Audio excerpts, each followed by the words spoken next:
Well, given the ruminations of Stephen Hawking and Daniel Dennett and Richard Dawkins, one would have thought that the absolute limits of scientific arrogance had been reached. But I suppose, I'm afraid we have to think again. A theoretical physicist from the California Institute of Technology called Sean Carroll just wrote a book in which he's argued that science is on the verge of explaining everything, explaining the whole universe. Now, as is usually the case with this kind of scientific claim, the target is God. They want to eliminate God from the conversation. But before getting to the God question, let me just make an observation. Though the sciences might be able to understand the chemical compounds that make up, paper and ink, the sciences will never understand the meaning of a book. Though the sciences might be able to understand the physical makeup of the body, the sciences as such will never understand what makes an act morally good or morally evil. Though the sciences might be able to break down the chemical makeup of the paint used in the Sistine Chapel ceiling, they'll never be able to explain why that's a beautiful work of art. My point is that the universe, meaning the totality of finite reality, includes much more than those physical objects and events that the sciences can measure. They include such things as truth, as meaning, as value, as goodness, as beauty. They're as much a part of the universe as physical objects and events. So first of all, you've got this incredible arrogance about what the sciences can accomplish. It's not because they're relatively underdeveloped, which is why they can't understand the things I was describing. It's because those are qualitatively different types of reality, and the scientific method simply doesn't reach to that level. But, as I said, these scientific formulations are usually designed to attack God, to get rid of this, hopelessly antiquarian notion of God.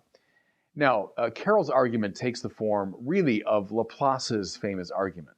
He's the guy back in the early 19th century who responded to Napoleon when the emperor famously said, well, where does God fit into your astronomical calculations? And Laplace said, I have no need of that hypothesis. My point there is the Laplacian thing assumes that God is one fussy cause among many. So here's my astronomical schema. Here's how all the causal systems relate to each other. And I have no need of the hypothesis of a divine cause. My system is self-explanatory. The fundamental problem with both Laplace and Carroll is they don't understand what serious biblical people mean when they use the word God. The one thing God is not is one being or one cause among many. Thomas Aquinas refers to God not as ens summum, meaning highest being, but rather ipsum esse, which means the sheer act of to be itself. Now, to explicate that a little further, I might want to revisit the famous argument from contingency for God's existence. I think it's a way not only to understand that God exists, but also what we mean when we say God. The argument begins with contingency. Sounds like a fancy thing. It really isn't. It just means realities that are not self-explanatory, that don't contain within themselves the reason for their own existence. So, you and I are contingent. Why? Because we're breathing, because we eat and drink, because we had parents. In other words, our being is not self-explanatory. It comes from other causes. Okay. If that's the case, then we have to look to an extrinsic cause to explain our own existence. Now, suppose those extrinsic causes themselves are contingent, as is the case with our parents, with all the food that we eat, with the air that we breathe. They too came from other causes. They're too conditioned by things extrinsic to themselves. Well, in that case, we have to look further. Well, this process of appealing to contingent causes, trying to explain my contingency, cannot go on indefinitely. Why? If it does, I've explained nothing at all. I've simply infinitely postponed explanation. This process must end in some reality which is not contingent, whose very nature it is to be, ipsum esse, being itself. This is precisely what serious believers mean by God. That's why God is not one fussy cause among many, one element within a mechanistic system.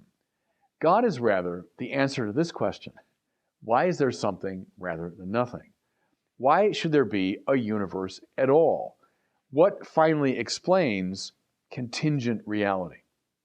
Okay, so once we make that clarification, we eliminate the first part of Sean Carroll's objection. Now, as his article goes on, he seems to give some credibility to this argument for a first instance, the argument I just rehearsed. But he makes the common scientific mistake of identifying this cause of causes with matter or with energy or with the ever-fluctuating, expanding, and contracting universe itself. But see, here's the problem.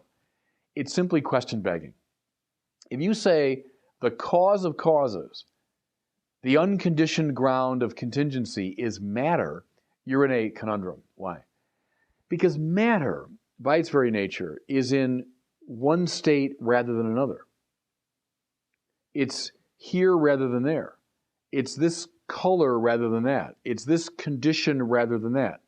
To use classical language, matter is characterized by potentiality.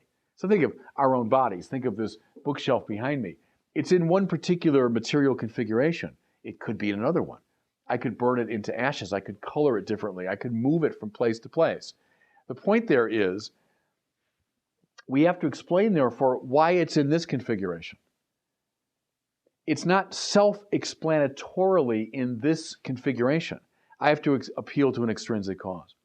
The same is true of energy. That's a more contemporary term. The same problem.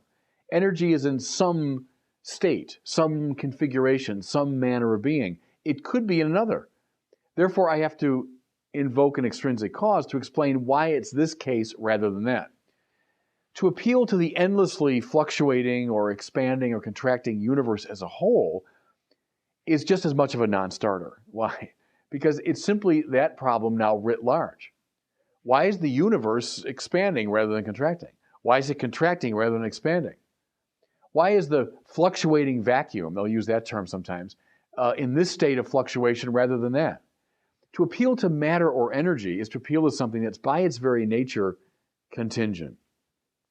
What we have to come to finally is some reality that is radically other than the universe, which could even be in principle measured by the sciences.